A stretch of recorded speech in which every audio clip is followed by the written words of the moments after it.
Врие во туристичката фела. Туристичките работници бараат јасно дефинирани правила и насоки за безбедно функционирање. Оти ова што се случува сега е хаос, велат.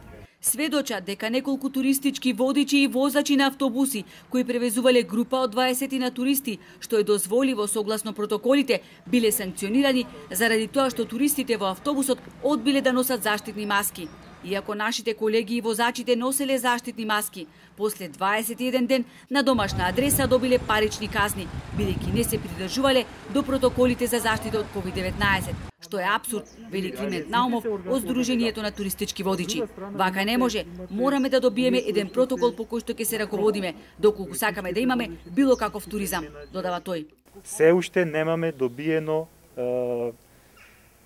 протокол за безбедно функционирање во туризмот.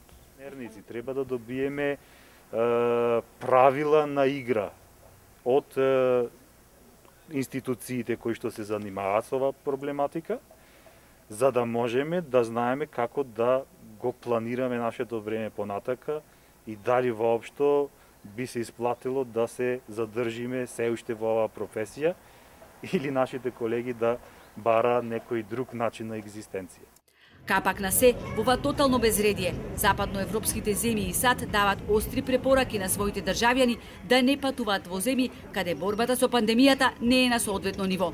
Тоа ги натера странците да ги откажуваат закупените аранжмани, што ги доведе во безизедна ситуација нашите хотелиери.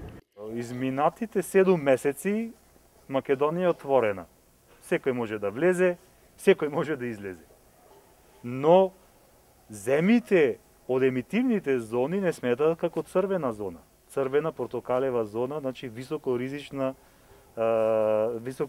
регион каде што не се борбата против пандемијата не е ставена под контрола. Имаме многу откажувања во однос на најсилните наши резервации, ни се откажани до јули месец. Моментално работиме со индивидуалци. Најчесто ги имаме гостите од соседството. И токму гостите од соседна Србија, каде тамошните здравствени власти бараат воведување на карантин поради наглото ширење на пандемијата, кај нас Осмомартовски, група од 100 срби слободно ги поминаа ширум отворените граници. Туристичките работници сугерираат задолжително воведување на ПСР тестови и враќање на дел од заострените мерки кои ги воведовме во пикот на заразата. Оти со вакво стихино дејствување и со паушално почитување на така олабавените протоколи во сред сезона, Македонија ќе биде жариште на коронавирусот.